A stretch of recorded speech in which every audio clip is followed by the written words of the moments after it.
here. The one who are preparing the food for us are Christine Nadella. So it's a vocational training for young people, for the vulnerable group of young people who are without education, and they can work in this Christine Nadella in order to gain a little much more of skills and experience, and in the end they can work in other branches of tourism. So this is what you were. The food was prepared by these members. Okay, and let us start in order to be on time. As you already know from Kaya Shiva, from the director here, and first we will start with Karim Almashi. Karim is from the University of Graz, and she's a historian and a translator. After finishing her degree in translation studies and history of Southeast Europe, she's currently working on her PhD. Her research is focusing on Austrian and Slovenian history of the 19th century, especially early national differentiation, language and nationalism, and transnational history. And now she's working on a project that she's also going to present to us, and the title of her presentation is Postcard Identities in Lower Styria from 90. It was too big for me. So the linguistic and visual portray of identities on picture postcards. So we can start. Thank you. So thank you very much for this introduction. I know that we're probably all a little bit sleepy because we're already at lunch, and I will try my very best to keep you awake during the next 20 minutes by telling you something about a very exciting special form of media of historical information that is accessible in large quantities and can help you to tackle questions of identities from the perspective of the natives in a somewhat new way, and this is the picture postcard. So the so-called correspondence cards were first introduced to the Habsburg monarchy in 1869, still without pictures, but as a cheaper way of communication than letters. And the first illustrated versions came into circulation in 1885, but it became a form of mass media only in the late 1890s. So they were the first writing-related technology to be a truly mass vernacular medium, so a mass medium. They play a central role in tourism discourse, of course. This is probably the way all of you are familiar with postcards, because they show what is worthwhile seeing and what is not. But the impact of postcards in this particular time the investigation goes far beyond the tourist usage of postcards. Given that postcards, before the rise of the telephone, were used as a preferred medium of everyday communication. Nevertheless, as objects of popular culture, postcards were long viewed as unworthy of scholarly evaluation. So they were mainly used for the illustrations, for the pictures, to present little pictures from the past. But I want to show that they are much more than that. So they play a significant role in shaping our perception and interpretations of reality, or in our case as historians, also our perceptions of the past. Only with the general turn to the visual, the pictorial turn in cultural studies, postcards were received in this new way. So within that framework, pictures are not longer seen as passive representations, but they are a medium that condition the viewer's way of seeing things, of perception. So postcards express ideologies of places and identity. But, as I already said, they are also a medium of everyday communication. And in this everyday writing, identities are negotiated and social relationships are stabilized. Therefore, the picture postcard should not be studied only as a visual, but also as a linguistic item. Because in picture postcards, there is always this interaction of visuality and textuality. Which brings me to my next point, the need of postcards to be studied in an interdisciplinary approach at the intersection of history, linguistics, and visual studies, cultural studies. Especially, for example, valuable they are for sociolinguistics, so for synchronic or diachronic Slovene studies, for example, language contact, in our case, between German and Slovene, bilingualism, diglossic language use, code switching, lingua franca, standardization processes, especially for Slovene language at that time. In comparison to letters, they present language in a semi-public sphere.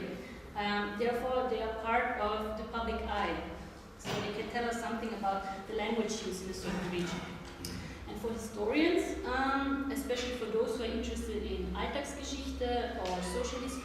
revolutionary history. They are very interesting because they offer a new and different insight than other typical forms of sources. So in comparison to other sources, such as newspapers, political pamphlets, or flyers, memoirs, monographic publications, who sometimes tend to stress or even overemphasize national issues and national concepts, they are more fit than other media to portray everyday life worries and everyday life preoccupations, everyday life language use, and thereby probably also other concepts of identity than just this national one. And in this regard, postcards from the linguistical and mixed area are especially valuable source of historical information.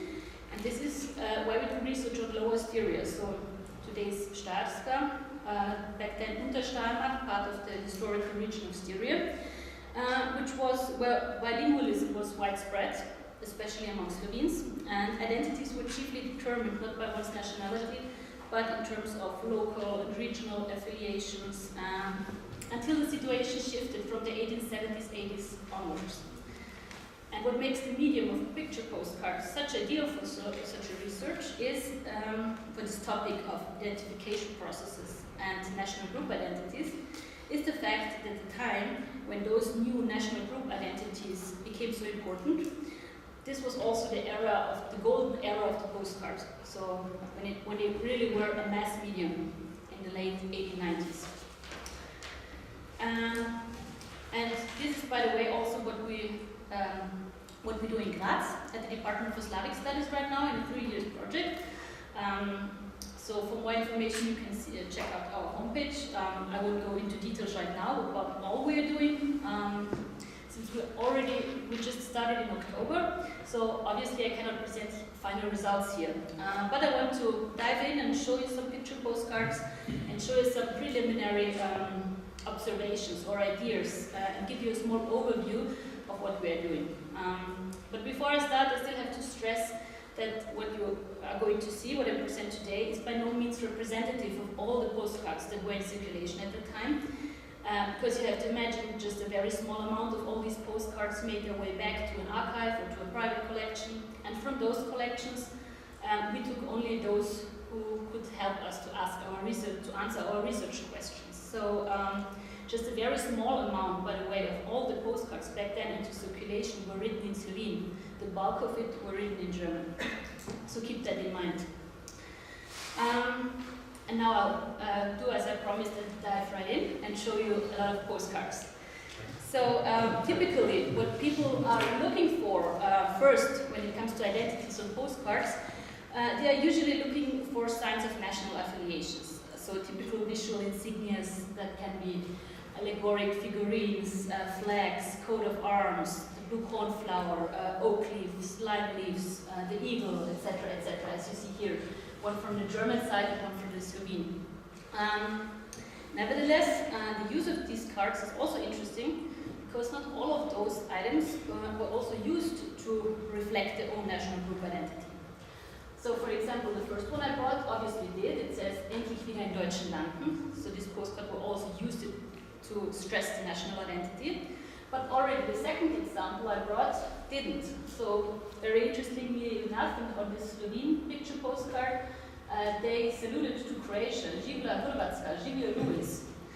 And then, even more fascinating, the individual text on the backside in German congratulates this Louis to his Namensfest, to his Saint's Day.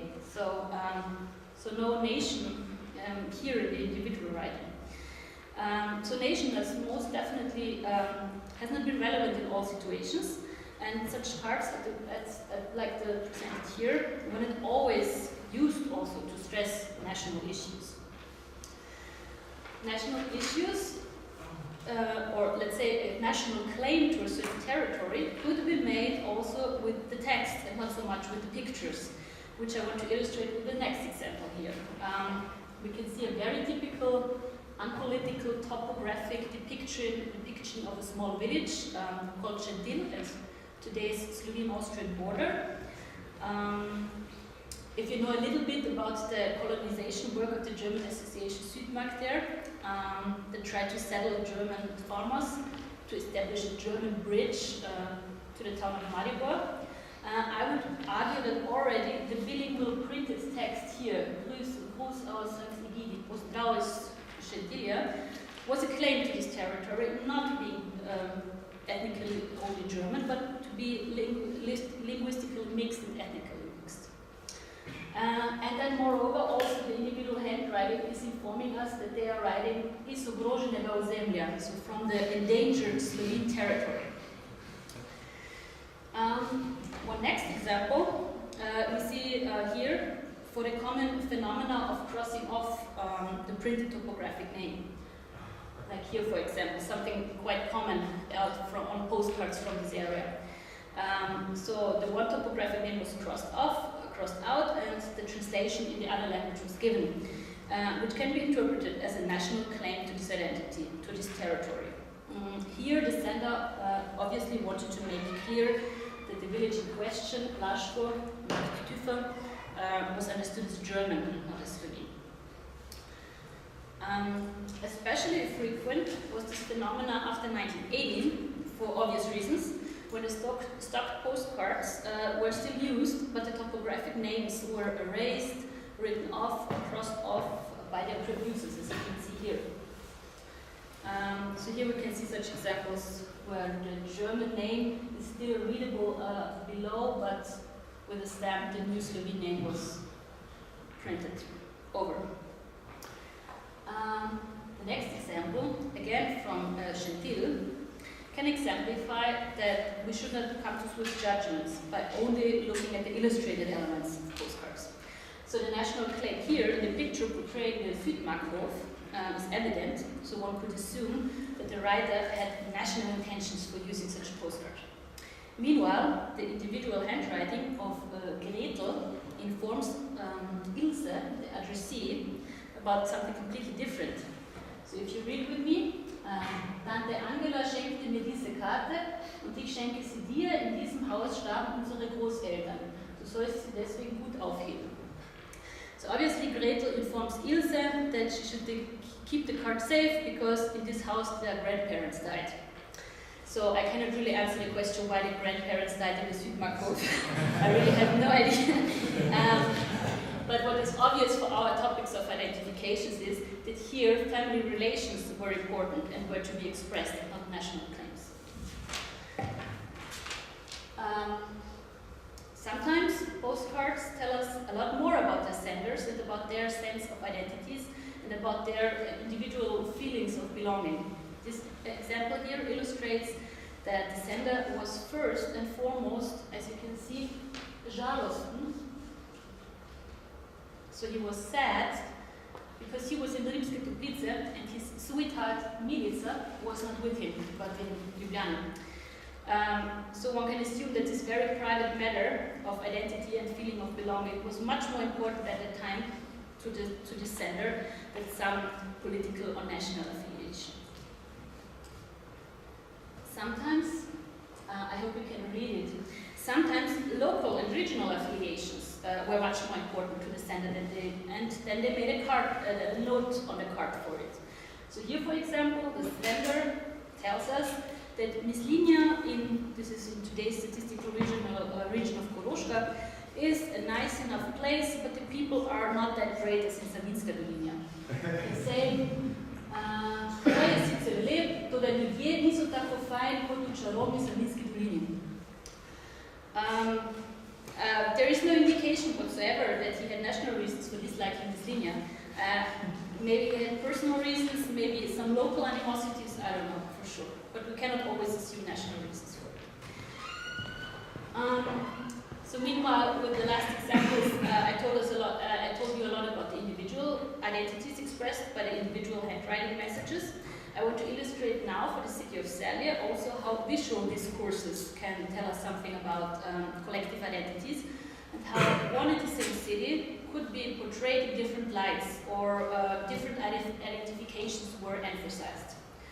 First of all, and this is already one preliminary finding or idea of our project, is that in a lot of cases, German and Slovene postcards have the same visual discourses, as you can see here.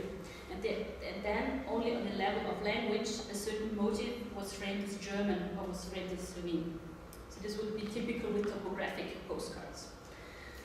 But then again, it was also up to preferences, to maybe individual preferences, to stress one factor or the other to portray a city in visual terms. And I found interesting examples here, in all these cases now women, how they were to exemplify the identification that was to be stressed.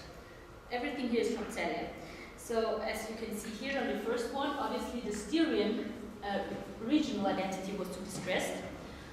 Meanwhile, the second one emphasizes the pious religious character of the same city. On the third one, we see a sport association. So again, more social affiliations or senses of belonging were to be emphasized. The third one was sent from Altzili, also depicted by an old woman, so stressing the old character and tradition of the city. And the fifth one says Prosit aus Tili and stresses more the joyful, hedonistic side of the same city. And the last one, we see the city park and some bourgeois, well-dressed woman with her children. So obviously expressing belonging to a certain elevated social class. And then again, Celia, not only by depicting women, by the way, but also in what to show and what is there to see. One and the same city could be portrayed differently.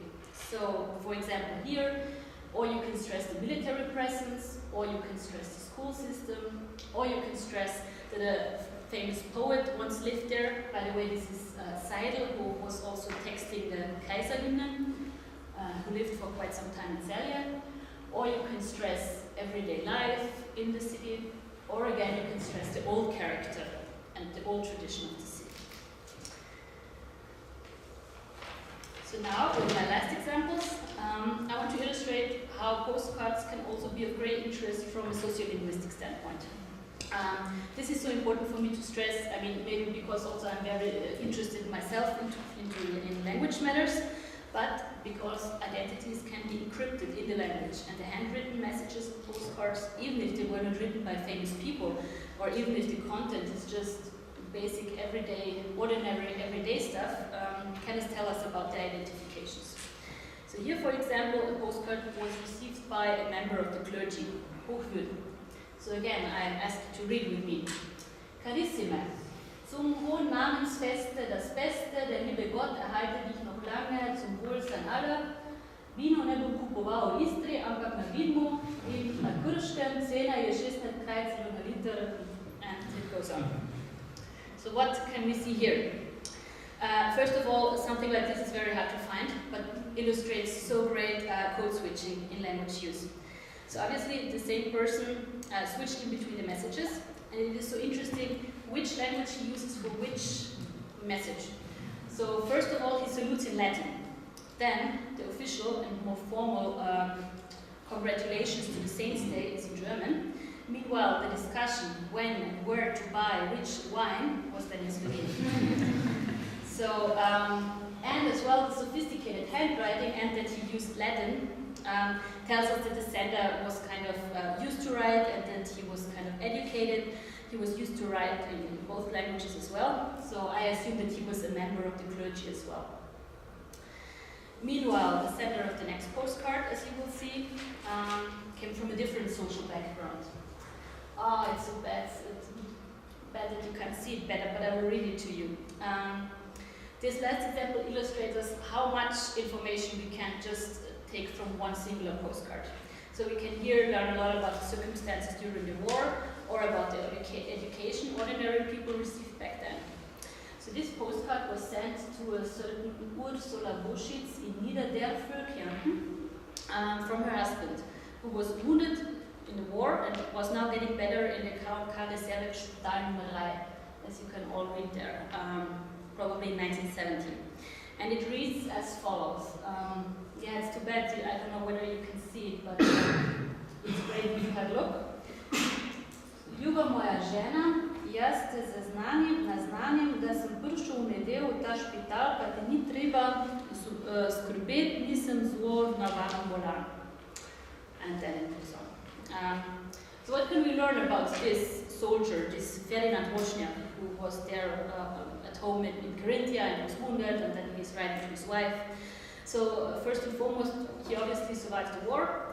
During this time, he was already old enough to have a wife and old enough to get enlisted, but not too old not to get enlisted.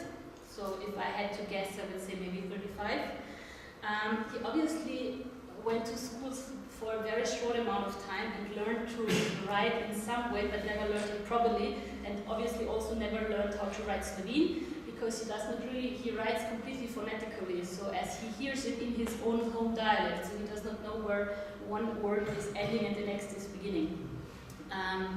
So this would be typical for the school system back then, especially in Carinthia, because there the pressure on the Slovene population was much more intense than in the other mixed Slovene German territories.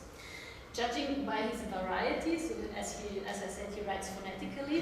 You can also say by his dialect, from which valley he is, from Rožna Dolina, Rosendal. I mean, this is also something we can tell by the address.